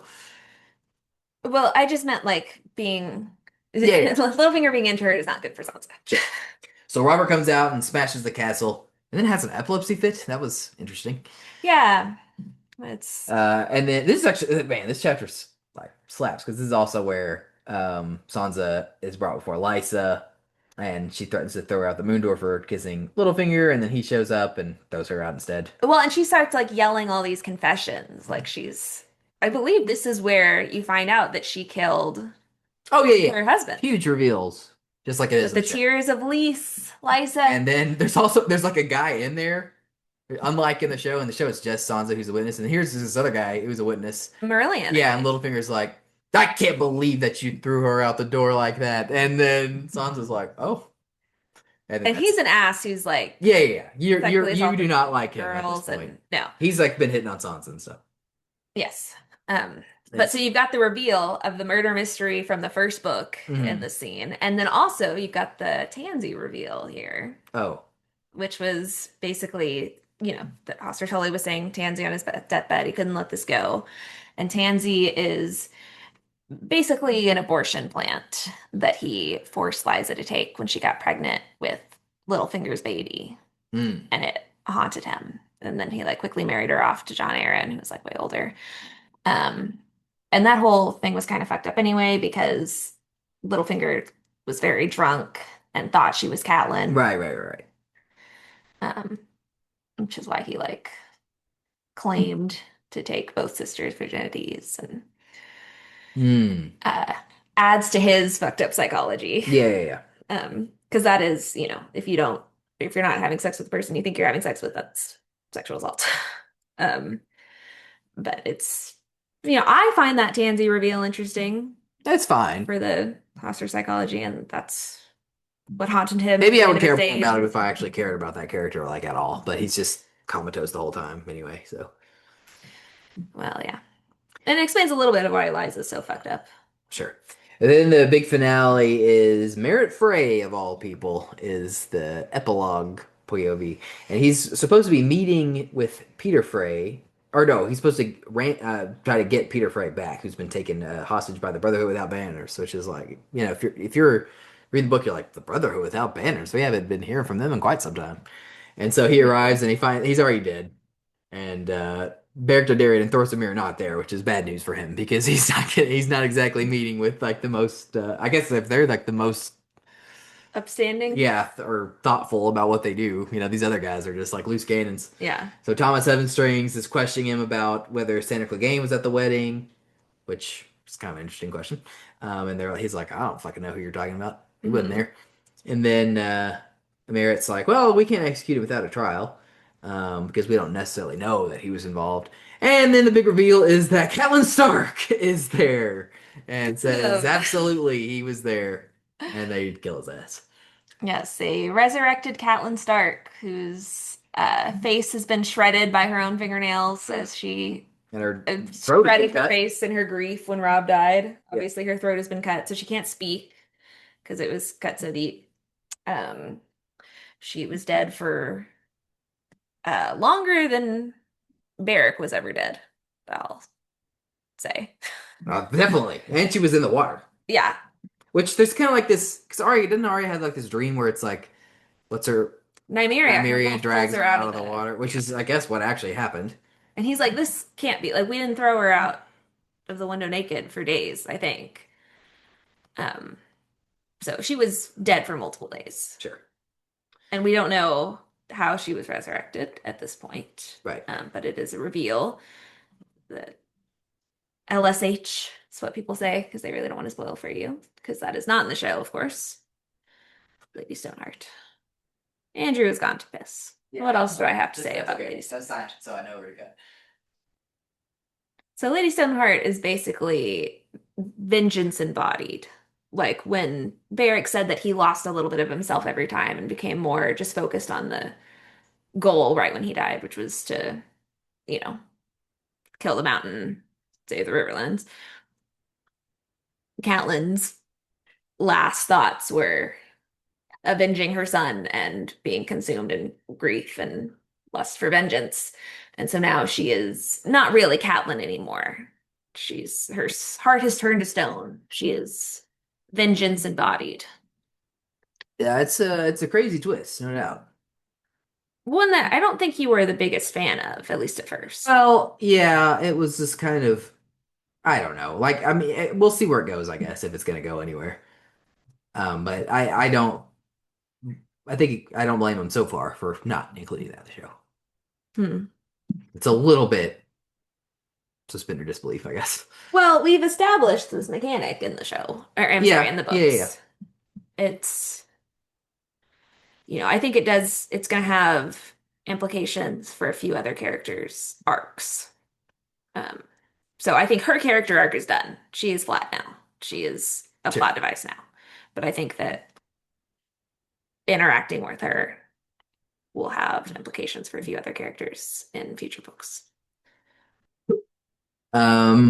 Okay, so I think what we ought to do is have another episode where we talk about Night of the Seven Kingdoms. That's probably smart. Um, Sorry, but we teased you. we did well. I mean, it'll make sense because that'll be kind of relevant for the show anyway. Sure. But there is still Your POV ranking? well, there's POV, yeah, and then there was Dead character ranking? right, but I will say that included a lot of the characters in Night and Sim. Oh, so should we So wait? if you can stand to wait, then I think we should Hmm. until our next episode. Well, POV, you could admit POVs I everyone can but one. POVs I can do first. I can do now. Let's go ahead and do POVs. And then another thing is like I wrote down my favorite chapters. Oh, well, do you want to do that first? We can, yeah. So I have 27 chapters over across the first three books that I had highlighted Okay. as my favorites. And some of them, even I'm like a little shaky on them, but there were quite a few from A Storm of Swords, including number one. Yeah, I guess the other question is, where does this book rank for you? Yes, definitely above A Clash of Kings for sure. I don't know if I would put it above the first one just because I give a lot of credit to introductory, like first books in the series. Hmm. It's like they had to set everything up, and it's also a tighter book. Yeah. The prose in A Game of Thrones is also fantastic. So I think I would still give A Game of Thrones the edge, but it would be really close. But both of them for sure better than Clash of Kings. Okay. Um, and I will say I am really enjoying A Storm of Swords right now. I like that it's all different characters, even though I think it was dumb for him to do it that way because clearly he's proven that he can't handle it. But it's still good. All these new characters, all these new POVs. For A Feast for Crows? Feast for Crows, whatever. I think you said A Storm of Swords. I can't keep the fucking things straight. It's okay. Yeah, Feast for Crows. We maybe still have not gotten to a POV that you've read No, before. every single one of them has been new. I think the next one is Sam. That's correct. Who you do now. But Yeah. But there was the intro and 4 characters that did not have POVs before. I mean, two of which were like not even on the radar of having a POV before. yeah. Well, those came from the super prologue that was not to be. And then there was, the actual prologue that made it. And then 2 of your favorite show characters. So I can't imagine you're complaining about I'm those. not complaining about it. I just I'm complaining about the fact that he can't write a fucking book. So yes, 27 chapters I've highlighted as my favorites. I don't know if I have talked about these. I can't remember if I talked about these in a previous episode or not. Probably. But some of them, even like for me, it's like a little hazy on exactly what goes down in them because I Sure. just came up with because they don't have titles, so I just had to come up with my own titles. Which is fun. He did good. 27 is the Bear and the Maiden Bear, basically from this book, from A Storm of Swords, where he saves her from the bear. I'd like to remind y'all that Andrew has read these books out loud to me. Like I've read them on my own before. Well, I think I read the first one mostly by myself. That's true. I reread it on my own. Got up to you. Which was Think, more enjoyable, frankly, but sure. But Andrew has a gift for reading stuff out loud. And there's a few things that are very funny every time he has to read it. One of them is when he gets annoyed with that bird for saying corn, corn, oh, corn. surely that's over. But anytime Bear and the Maiden Bear comes up, the way he sings it is just such a treat. And so anytime I see it now, I just hear it in his voice. A bear, so green and ground covered in hair. So, okay, good chapter. 26 is a visit from Varys from A Game of Thrones, which is kind of where Ned is like sort of. It's just like a big Ned chapter where he's in prison and. Well, no, this is actually before he's in prison. Varys comes in and visits him in his room. Oh, okay. And is like saying, "Hey, there's more going on here than you realize," and it's very cool. 25 is from A Sword of Swords. I called it the Night Fort. This is when Bran is at the Night Fort, and then he crosses paths with Sam. Yes. Anytime people cross paths, I think it's pretty entertaining. The Night Fort is also the root of many fan theories. Oh, God. 24 is from A Clash of Kings. I called it The Last Stand with Jon Snow. It's where he has to go Qhorin Halfhand. 23, I have chapter 58 from A Clash of Kings, which is with Davos, and it's the Battle of the Blackwater. Another one that's definitely better in the show, but still done well in the book. Yeah, clever stuff in the book. The chain. 22 is actually, yeah, A Clash of Kings again. It's chapter 55, which is Truth for Truths with Catelyn. This is where she frees Jaime, although it's not explicit at that time that that's what she's doing. And then she raises the weapon. You don't know if she's going to kill him or free him. 21 is from A Game of Thrones, chapter 35, Ned versus Jaime, and they have their big fight. It's pretty cool. 20 is from A Game of Thrones, chapter 62, I called it The Faint. This is with Tyrion. I think this is when, gosh, that one is not 100% clear, but I think that might be whenever he does his little scheme where he tells the different stories to the guys about what he's Oh, going to to have done Pycelle and with. Varys and Yeah. Littlefinger. Yeah, that's cool. Chapter 19 is A Trip to the Crypt from A Game of Thrones, which is when Bran goes down to the crypt with Maester Aim.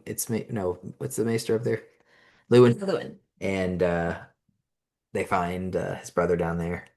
It's basically like them sort of dealing with the idea that Ned's dead, even though they don't know it for sure yet, but they both dreamed about it. I liked it. I miss Lewin. 18 is also from A Game of Thrones, which is Love is the Death of Duty with Jon Snow. Which is basically when Aemon tells him that. He has to decide whether he's gonna run away or not. Big Targaryen reveal. Yeah. Except for it's not, but yes. 17 is A Storm of Swords, which is Lord Snow. This is whenever Jon is elected. I knew you were gonna I like it better in the show, but I still like it a lot here. 16 is from A Game of Thrones, which is Daenerys when she's having like her weird, like her baby's about to be born, and there's all the cursed stuff, and like the different Dothraki are turning on each other. It's very dramatic because you actually kind of care about the Dothraki, unlike in the show where they're just random guys. Yeah. 15 is also from A Game of Thrones, which is Dead Man Walking with Jon Snow when the White is revived and he has to kill it. They really do a good job of building up the tension there. Chapter 14 is The Wolf's Escape from A Clash of Kings, which is when Arya frees them, basically, from Harrenhal. That was a long time coming. It's really good. 13. On her own doesn't need Jack and Hagar. So Right. And 13, this is the biggest one for me where I'm like, really, this seems very high. But 13 is the meeting, I call it the meeting of threes, which is from A Storm of Swords. And this is when Arya meets the Brotherhood Without Banners. I guess like the reveal at the end is that Harwin is with them and somebody that she knows, which was kind of exciting at the time. Then he IDs her. Yeah. But I was just surprised. I don't something I guess I just thought the writing was very good there. I don't really remember why, but I just really liked it at the time. Oh, nice. 12 is A Castle in Snow. That last chapter we were talking about was a very good chapter. 11 is The Red Wedding. I mean, don't beat that. Yeah, we didn't really talk about the big changes with Red Wedding. Like, there's not too many. Well, I mean, well, they kind of ID some more characters that are there, but all the people not in the castle, like that were made drunk and then had the like metal nets fall on them or something that were like on fire. well, I mean, in the show you see them like burning all those tents. Yeah, but it was very like meticulous. Yeah. It was not fair in any way. 10 is The Queen of Thorns from Storm of Swords. This is when the debut of Olenna. I love Olenna. Number 9 is The Third Name from A Clash of Kings, which is when Arya does her third name, which is Jack and Nagar, and he has to help her get out of there. But then it doesn't. She doesn't ask for him to help her get out of there. She asks to help those guys. North yeah, and so it ends up kind of being a disaster because they were going to get out anyway. Yeah, they were kind of. It was a plot. But I thought it was kind of cool how it was different from the show. Well done. And she helped, and she threw the weasel soup. Yeah. Number 8 is A Letter from a Sister from A Game of Thrones. That first, or maybe I think it might be the second Catelyn chapter actually. When she hears from Liza about the murder. Yeah. And her loins ache from Ned's lovemaking. Number 7 is Giant of Lannister, chapter 77 of A Storm of Swords, which is when he kills his father and all that. 6 is The Red Helm, which is from A Clash of Kings, chapter 66. This is Theon's final chapter when Ramsay shows up and he finds out who he actually is. Yeah, was that your favorite reveal in this book so far? I think so, because I just really didn't see it coming. Yeah. Number 5 is from A Clash of Kings, chapter 33, which is The Shadow. So this is the death of Renly, basically. Okay. Of Catelyn. Loras killed a few guys in his rage. I think they grapple with that a little bit at the end of the Storm of Swords. Yeah. He's like, wait, if Bran didn't... Fuck. Or those other guys were not guilty. Yeah. More so. Yeah, then he has to like deal with killed innocent men. Number 4 is Chapter 51, The Morning Daughter, Sansa Stark from the Game of Thrones. It's basically like the aftermath of Ned's death. Hmm. Really, all those aftermath chapters of Ned's death are so great. I think actually in this one he's not even dead yet. It's like she's like is where he's been arrested though, Hmm. and like so he's on the way out, and she's kind of having to deal with that. This is also the one where her friend Jane like is with her and then Gets taken. isn't. Yeah, which we found out. We get some payoff on that too. Yeah. It's really good. It's really interesting psychologically because she's very annoyed with her, and then And then she as misses soon her. as she's gone, yeah. Chapter 3 is the unyielding bannerman from A Clash of Kings with Sir Davos, which is all the stuff with I forget that guy's name off the top of my head, but he's the guy that won't turn over Edric Storm and is in the he's like dug into that castle. Oh, what is his But name? then it's also the reveal of because like he has to smuggle Melisandre under the gate, and it's the reveal that they're doing the shadow demon things. Yes, It's because just you don't all really that from understand. Davos' perspective is just so good. Like that guy just I think it's Courtney Penrose. Yeah, Just 'cause that's talking it. all that shit to Stannis is so entertaining. And then plus like All to protect it's Edric like Norton. that combined with like the horror of this like dark magic that they're doing to kill him. And if you don't know that that's how Stannis died, it's like a huge reveal. Yeah. Because you don't see it I mean, happen when Stannis dies. You see Renly. it. Oh, God damn, sorry. When Renly dies at Smoke Stannis's Right. Shadow Stannis's Right. hand. So it's a big payoff also. It's just a brilliant chapter. Mhm. The number 2 is the prologue of A Clash of Kings with Maester Cresson. Love Maester Cresson. But number 1, finally surpassed it, is The Mountain and the Viper from A Storm of Swords. Just because I could not believe that they packed all that into one chapter. Yeah, it is insane. Like, it kind of has to be the number 1, just by virtue of all that being packed into it. Okay, so then all that's left is I'm going to go ahead and do the POVs, and I am just going to say them all. And so number Well, 1's going to be a big reveal, and that'll be a teaser for next episode. okay. But I guess I won't bother talking about who because I've written down obviously I haven't ranked them. I've written down um, the newbies from what is the one we're reading now? Feast for Crows. Feast for Crows. I think I did go ahead and put the intro character from A Feast for Crows in here, so just get ready for that. But last place is Garrett from the intro to Game of Thrones. Wow. All up from there. Fine, but yeah, kind of how I feel about that scene from in the show as well. Where it's like it is kind of all over me. I think it is better in the book. I agree. 17 is Merritt Frey, Mm. which is the closer. Yes, the epilogue. Right. So he's fine. 16 is He's got his head really hurts, guys. 16 is Pate, and that is the guy at the beginning of Feast for Crows, right? Yes, at the Citadel. Right. Did we talk about that? No. Well, there's a prologue at the Citadel. Yeah, there's a prologue of the Citadel. You can be excited about that for the next time, or when we finally talk about that book. 15 is Sam. It's the first like actual character. Yeah. Lowest of the actual characters. Yeah, I love Sam, but his chapters aren't my favorite. 14, which is maybe a major insult, is Chet. I think that's okay. I really like that. I think that's a really effective prologue. It's not as good as Maester Crescent's prologue, but it's like really cool how they sort of you gotta learn about I don't know, just get the mindset of these guys that have just been dragged up there. And Yeah. Chet was also kind of an established character before that too. Because he was like pissed off that Sam kind of took his job with the Ravens, right? And he got like a worse job because of that. Yeah. 13 is Daenerys. I've always never been the biggest Daenerys fan, including in the show. But I do think she's maybe a little bit better in the books. Okay. 12, this is the biggest shock. 12 is Bran. And Shocking because he's higher than you think? yeah, because in the show, I mean, he's dead last, no question, Hmm. of all the main characters. But I don't know, like well, for one thing that helps a lot is they actually made Mira a character in this one instead of just this boring slate of a character like she is in the show. I told you to not. Jojen is still Beast just her. absolute garbage. He's still just a boring nothing character. But she is a lot better.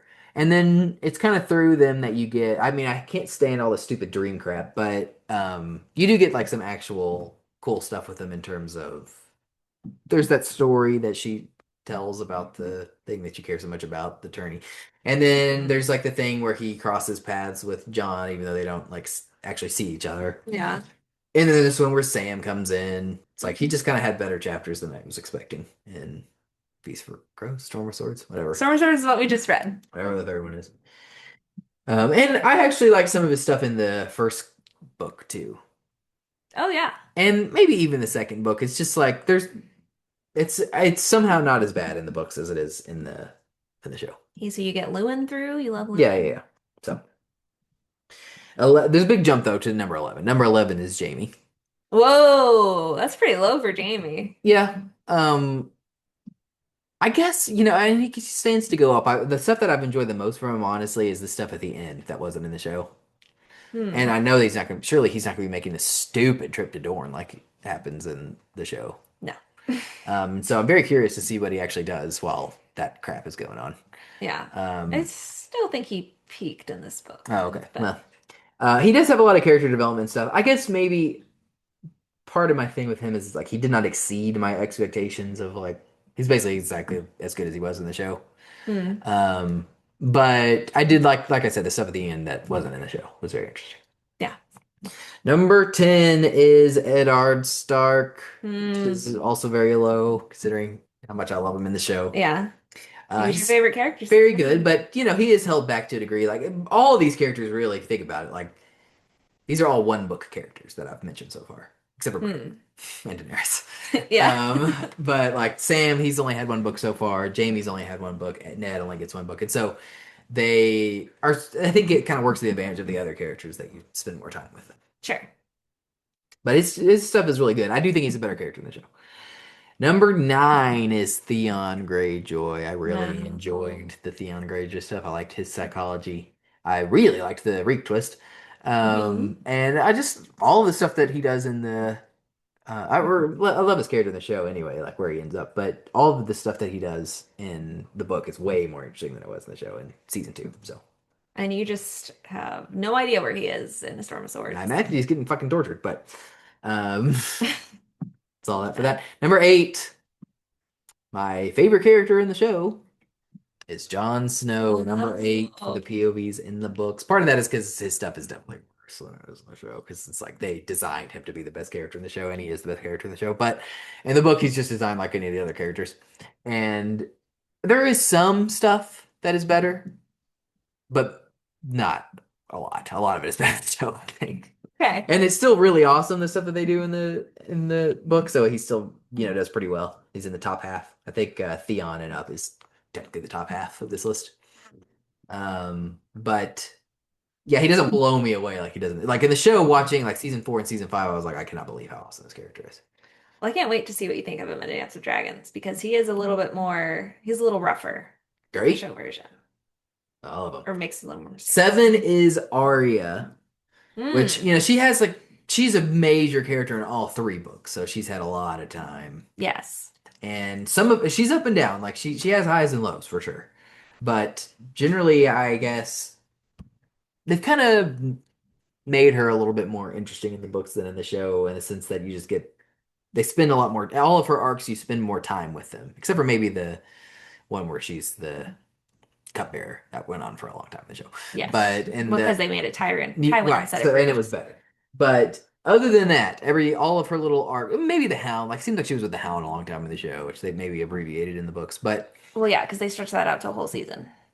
But a lot of the stuff that she does is very good, particularly in the second and third book. I think the Brotherhood Without Banners goes on a little long, but then again, like it was kind of cool how they all kind of had their own little sort of bespoke tales, which I like. But I think maybe the second book is my favorite for her. Okay. Where she's at Harrenhal and she breaks him out of there, and there's all the Jack and Agar stuff. Yeah. Some tough stuff to read there, like some really dark, war stuff. But I mean, she's your like feet on the ground when it comes to the effect of war on the common folk. Even though obviously she's not, she's living as one. And it's interesting how, she's just, it's almost like Daenerys in a way. She's so removed from everybody else. Like no other main character is with her. So you can't Gendry, I guess. Yeah. And so it's just kind of cool. 6 is Catelyn Stark. Oh, what a fall. She's still up there, but she got a little whiny in the third book. Oh, come on. I liked her in the second book better. She heard that And her the first sons died. I really love her in the first couple books. She's still good in the third book, but I didn't like. It wasn't like in the first couple where I was like, when I would get to a Catelyn chapter, I was like, boy, I can't wait. And the third book, it was like, okay, well, this will probably be solid, but not quite as good as it has been. Her like 4 and 8-year-old died as far as she knew. Yeah, Almost she finished. she sort of falls off in the books, whereas in the show, I think she kind of gets better, Hmm. and then she's ripped away from you. Like in the show, it's like season 3 which is her last season, where she's given all this stuff. Like, God, that speech she does about Jon Snow, when he was sick, is just an all timer. Yeah. And that's not in the book. That was kind of disappointing. And I just really I think a lot of her time is devoted to the Jane arc, and I just really think that's a lot worse than it is in the show. Yeah, that's one that's better on reread, but I hear you. And so yeah, she's just and then like her father stuff is also a big part of not as big in the third one, I guess, but that's something for mind share. I just don't think she's quite as good in the third book as she is in the other ones, but she's still good. Kicked out of the top 5. Number 5 is Sansa, who I've always been high on in the books. Oh, Sansa's low too. Well, who's low? No, she's not. She's top 5. Well, she was in your top 2, like at one point. Yeah, I think she was number Catelyn. 1. She might have been number 1 in the first book. I think it was her than Catelyn. Yeah, And I was just so happy that you defended these off. she got a little long in the tooth with all the Danto stuff. It was like, boy, am I waiting for a payoff with this, which eventually came. Yeah. She ended on a high, and she's maybe the character other than no, I think she is my number 1 character in terms of I'm most interested to see what happens with her. Mm. Jaime would be a strong number 2 in that category, and maybe Tyrion. I mean, he would be pretty high too, but. I mean, Tyrion, it's like I know he's going to exceed my expectations because he's just a disaster at this point on in the show. So. Yeah, this definitely, I mean, the end of Storm of Swords is where his show character falls off a hill. Sansa in this third book, I thought, started ridiculously strong, ended ridiculously strong. And there was a long stretch in the middle where not a whole lot was going on. Interesting. Well, I love that you used to have them so high because so many people hate on them for no reason or no good reason. Well, she is annoying in the show. She's a much better character in the book. Sure. Okay, so she's my number 5. Definitely a better character in the book. Number 4 is my boy Davos. Davos. I've always loved him. He's just unbelievable. It's so funny because when I first read the books, I thought his chapters dragged a little bit. I was like, oh, this red woman, I don't fucking care. Well, I love the Red Woman, so people are burning at the stakes. I've always thought the Red Woman was a cool character. I love Stannis as a character, and you get all of him through Davos, and I love Davos as a character. Well, I appreciate him a lot more. Golden trio. So yeah, every Davos chapter absolutely slaps. Every time you get to a Davos chapter, it's like a contender for the best in the book. So, well, his best is yet to come. Great.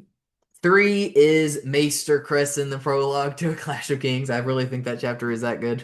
The way they build up the Red Woman is just so well done. That's honestly what I love about it the most. And just, how he's so sad about Stannis' fall, basically. Yeah, he does a really great job of humanizing Stannis. So good. And see, like, I already love those characters coming in.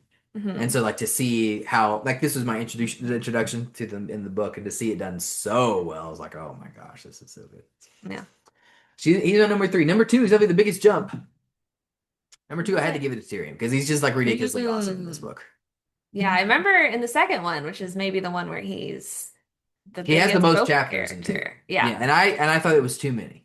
In the second book, I was like, I was a little sick of Tyrion by the end. Mm-hmm. But the third one, it's like, wow, every single chapter he had, there's way less of them, and it's like all the Oberyn stuff, all the trial stuff. I think the Purple Wedding is from his perspective. All the the big finale with Oberyn killing his dad. It's just like every single thing is a fucking straight banger with him in the third book. So, which I remember feeling that way in the show too. I was like, boy, like it was. I guess in the show I was pretty into him in season 2 because you kind of have to be because that's like what season 2 is about. Mm-hmm. But is a build up to the Blackwater. But I was definitely Jon Snow was peak for me by the end of season 4. But Tyrion was up there. Like, was a big fan of all his trial stuff. Everything after the Purple Wedding, basically. Yeah. And then my number 1 is a teaser for what's to come. Duncan the Tall. Duncan the Tall! So get ready for that. in terms of I mean it's kind of unfair because he is the POV for an entire book, which Yeah. none of these other characters have that luxury. Yes. But yes, next time we will discuss Dunk the Lunk. Make us a castle Knight wall. of the Seven Kingdoms. There's 3 short stories. We have read them all. Sadly the show is only going to cover one of them. So far, yeah. So I guess but Well, just one per season. he is my number. Yeah, well, sure. He's my number 1. Almost, but I mean, like that seems like extremely high praise, and it is, but it's also he has the most room to be number 1 because he has a whole book. Well, If any of these other characters had a whole book, like they also might be number 1. Sure. I can't wait to hear all about your thoughts. And we will, and it probably won't be as long as this one but I will say the next one we'll do that, and then we'll also do ranking my book characters. So Yes. big reveal. We could even split that up to where the book characters are like its own episode. We'll see how it goes. And then if you have an opinion, let us know if you'd like to hear us comment with each episode of Night of the Seven Kingdoms. Oh yeah, that's kind of what we did, or I don't know if we did every episode, but we kind of maybe did every other episode with The Last of Us. We definitely had multiple Last of Us reactions. I'm glad that we did those too because just for us to be able to go back to because boy did I have some problems with that show. Yeah. And it was very interesting to hear me sort of hash them out in real time. Yeah, so I think my preference would be to do it as we go. Yeah, I think that's fine. I mean, it's 6 whole episodes, so. Oh, I'm excited. Yeah, but we'll talk about the book next time.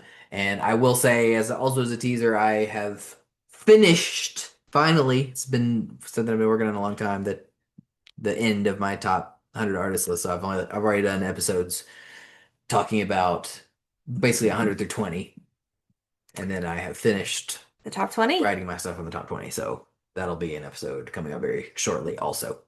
All right. But that's it for this week. Thanks for talking with me about this book that you love so much. Oh yeah, thanks for reading it with me. So we'll leave it there. I guess if you enjoy the show, you can like, comment, whatever all the crap is that you can do on the little things wherever you listen to your show. Please label your spoilers for anything in A Feast for Crows and Dance with Dragons or Fire and Blood past where season 2 covers of House of the Dragon. Yes, well, definitely that. But that's it for now, and until next time, keep it warm. Keep it warm.